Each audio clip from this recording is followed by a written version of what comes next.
तो हर प्लेसमेंट के पीछे सिर्फ एक ऑफर लेटर ही नहीं बल्कि काफी महीनों की मेहनत और हार्ड वर्क होता है। इसी को एक्सप्लेन करने के लिए आज हमारे साथ है मिस्टर सोनू, जो कि आपको बताएंगे कि उनकी जर्नी हमारे साथ कैसी रही है और अभी वो किस अचीवमेंट पे।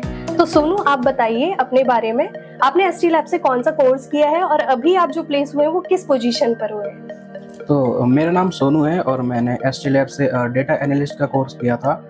जो अभी मेरी जॉब लगी है रिसेंटली, वो as a data analyst trainee लगी है वीटीएस इन्फोसॉफ्ट में। तो सोनू, एसटी लैब ज्वाइन करने से पहले आपको किन किन डिफिकल्टीज का सामना करना पड़ा था और क्या क्या चीजें सोच करके मन में रख के आप एसटी लैब के पास आए थे? क्या आपकी होप थी? आप थोड़ा बहुत बताइए please. As a college student मुझे काफ़ी डिफिकल्टीज़ का करना पड़ा सामना, तो क्योंकि मुझे प्रॉपर गाइडेंस नहीं मिल पा रही थी। जो मेरे कॉलेज के सीनियर्स थे या टीचर्स थे, उनको भी इस बात की इतनी नॉलेज नहीं थी इसको डेटा एनालिटिक्स के बारे में। तो मुझे पता चला एसटी लैब्स के बारे में मेरे कॉलेज से ही, तो मैंने उनको अप्रोच करा। उन्होंने मेरी काफ़ी हेल्प करी, वहाँ के टीचर्स ने, एसटी लैब्स के स्टाफ ने भी काफ़ी हेल्प करी इस मेरे ड्रीम रोल को अचीव करने में। तो एसटी लैब की एक यूएसपी बताइए जो आपको यहाँ पे सबसे अच्छी लगी हो टुवर्ड्स द ट्रेनिंग। यहाँ का जो स्टाफ है वो बहुत फ्रेंडली है, इनके टीचर्स बहुत हेल्पफुल हैं जो कि प्रॉपर गाइडेंस देते हैं। तो क्या एक्चुअल में एसटी लैब ने जो जो पैरामीटर्स आपको बताए गए थे कि इंडस्ट्री रिलेटेड ट्रेनिंग है, प्रैक्टिकल ट्रेनिंग है, वो सब यहाँ से आपकी फुलफिल हुई है या फिर आपको लगता है कि उसमें कुछ इम्प्रूवमेंट होना चाहिए था, या फिर वो आपको सपोर्ट किया है उस ट्रेनिंग ने इंडस्ट्री में अपने आप को एग्जिस्ट करने के लिए? जी मैम, जो एसटी लैब्स का करिकुलम था उसमें इंडस्ट्री रेडी था, जॉब रेडी था। तो उसमें जो भी मेरे को टूल सिखाया गया, जैसे कि पावर बीआई, टैबल्यू और एसक्यूएल, एक्सेल, वो उसमें सारे टॉपिक्स ही कवर कराए गए जो इंडस्ट्री के रिक्वायर्ड होते हैं। तो ये जो सारी आपने ट्रेनिंग करी है, जो भी हमारी साइड से आपको ट्रेनिंग प्रोवाइड कराई गई, ये थ्योरेटिकल पार्ट में ज्यादा थी या प्रैक्टिकली ज्यादा थी? थ्योरी तो उतनी नहीं कराते हैं, जो सारी चीजें होती हैं प्रैक्टिकल ही होती हैं, और इसका प्रैक्टिकल ही कराते हैं बाकी सारी चीजें। ओके। तो प्रैक्टिकली कैसे? मतलब आपको कोई कमांड दिया जाता है या फिर प्रॉपर एक्सेस दिया जाता है, आपको सॉफ्टवेयर डाउनलोड कराया जाता है? जी हाँ, सॉफ्टवेयर डाउनलोड कराने से लेकर के उसे यूज़ करना, उसमें कैसे हम चीज़ें अपने हिसाब से कर सकते हैं जो हमारे रोल के लिए यूज़फुल हैं, वो सारी चीज़ें सिखाई जाती हैं। तो क्या आपको जॉब के लिए या फिर इंटरव्यू के लिए भी सपोर्ट किया गया था यहाँ से? जी मैम, इंटरव्यू के लिए भी और जॉब के लिए भी सपोर्ट किया गया था। इंटरव्यू की तैयारी मेरी बहुत अच्छी कराई गई थी यहीं से एसटी लैब की तरफ से ही, जिसमें जो भी इंटरव्यू में प्रोबेबली क्वेश्चन हो सकते थे वो सारे मेरे को एसटी लैब्स ने से प्रोवाइड हुए थे। ओके। तो क्या आपके मेंटर की साइड से आपको कुछ टिप्स एंड ट्रिक्स मिले थे कि हाँ, आपको इंटरव्यू में जाना है तो इस तरीके के क्वेश्चन पूछे जाएंगे, या फिर आप उनको इस तरीके से आंसर कर सकते हैं? जो भी आपने अपने सीवी में मेंशन किया हुआ है डिटेल, क्या आप उसको एक्सप्लेन करने के लिए वहाँ पे अवेलेबल थे? जी मैम, मेरे मेंटोर ने काफ़ी हेल्प करी थी मेरे इंटरव्यू से पहले, तो जो कि जिससे मैं अपने आप को बेहतर रिप्रेजेंट कर सकूं और जो भी मैंने प्रोजेक्ट सर के साथ मिलकर बनाए थे उनको ज़्यादा अच्छे से एक्सप्लेन कर सकूं।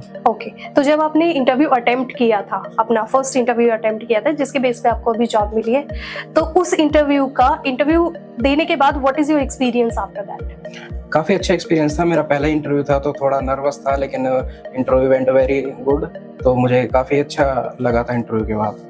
किस टाइप के क्वेश्चंस आपसे पूछे गए थे वहाँ पे? आपको लगा कि आप किसी क्वेश्चन में लैग कर रहे हो या फिर इंटरव्यू आपका स्मूथ चल रहा था, स्मूथ गया था? इंटरव्यू काफ़ी स्मूथ गया था। क्वेश्चंस लाइक जैसे टूल्स के बारे में थे, जैसे एसक्यूएल में select query, where query and advance window functions भी थे। एक्सेल्स के ऊपर भी क्वेश्चन थे और टैबल्यू के से भी क्वेश्चंस आए थे काफ़ी। ओके। सो अगर सपोज कीजिए कोई फ्रेशर इस इंडस्ट्री को ज्वाइन करना चाहता है एज एन डेटा एनालिस्ट, तो आप उसको क्या रेकमेंड करेंगे कि उसको कैसे सर्च करना चाहिए इंस्टीट्यूट, या फिर कैसे क्वालिटी रेक्टिफाई करनी चाहिए? इंस्टीट्यूट का सबसे पहला मेन चीज़ होती है उसका करिकुलम देखना, उसका जो भी कोर्स है उसमें जो भी टूल्स हैं वो होने चाहिए प्रॉपर। उसका जो भी मेंटोर है उनसे मिलें, उनसे बात करें, तो आपको काफ़ी कुछ नॉलेज हो जाएगी उनके लीडरशिप क्वालिटीज़ के बारे में। जब मैं एसटी लैब्स में आया तो पहले मेरे कुछ डेमो सेशंस भी हुए सर के साथ, मीटअप्स भी हुए, सर के साथ मिलवाया गया। उससे मुझे काफ़ी हेल्प मिली आइडेंटिफाई करने में कि जेन्युइन पर्सन है सर जो भी पढ़ा रहे हैं। काफ़ी हेल्प होगी मुझे उससे इंडस्ट्री में। आपके मेंटर का नाम क्या है? मेरे मेंटर का नाम था रवि सर। ओके। तो रवि सर ने आपको पूरा प्रॉपर गाइड एंड सपोर्ट किया है, राइट? तो एज पर फ्रेशर अगर कोई इंडस्ट्री में बच्चा है या फिर आप किसी को कुछ सजेशन देना चाहते हैं कि अगर कोई फ्रेशर इस इंडस्ट्री में आता है या इंटरव्यू के लिए अपने आप को प्रिपेयर करता है, तो आपकी साइड से क्या सजेशन होगा उनको देने के लिए कि सपोज दैट आपको लगता है यार ये गलती मैंने तो कर दी लेकिन दूसरा बंदा ना करे, तो कुछ ऐसा एक्सपीरियंस आप शेयर करना चाहोगे?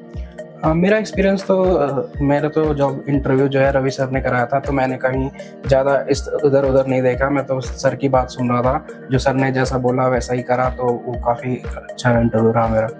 ओके, तो एसटी लैब को आप रेकमेंड करना चाहोगे अपने सीनियर्स को, जूनियर्स को, या फिर जो भी चाहता है ट्रेनिंग करना, आपसे कोई पूछता है तो क्या आप रेकमेंड करोगे? हाँ जी मैम, जैसे कि मैंने यहाँ से कोर्स कराया तो मुझे पता है कि ये काफ़ी अच्छी चीज़ है अपने करियर को स्टार्ट करने के लिए। एसटी लैब्स आपको बहुत सपोर्ट करेगा, और तो मैं अपने सीनियर्स या जूनियर्स जो भी है को रिकमेंड करूँगा। सो आपने बोला कि आप रेकमेंड करेंगे, तो आप मुझे बताइए कि वो क्या रीज़न होगा जिसके लिए आप रेकमेंड करेंगे? जैसे कि यहाँ का करिकुलम मैंने बताया काफ़ी इंडस्ट्री रेडी है, जहाँ पे टूल्स हैं, जो भी टूल्स होते हैं वो सारे कवर कराए जाते हैं, और आपको बिगिनिंग से लेके इंटरव्यू लेवल तक भी आपको पूरा सपोर्ट करा जाता है। मॉक इंटरव्यूज़ भी होते हैं यहाँ पे, जिससे आप इंटरव्यू में कैसे आपको बिहेव करना है, कैसे आपको एक्सप्लेन करना है, कैसे आपको अपने आप को रिप्रेजेंट करना है, ये सब आपको सिखाया जाता है, जो कि अच्छी चीज़ है, जो एक्चुअल में इंडस्ट्री के लिए नीड हो।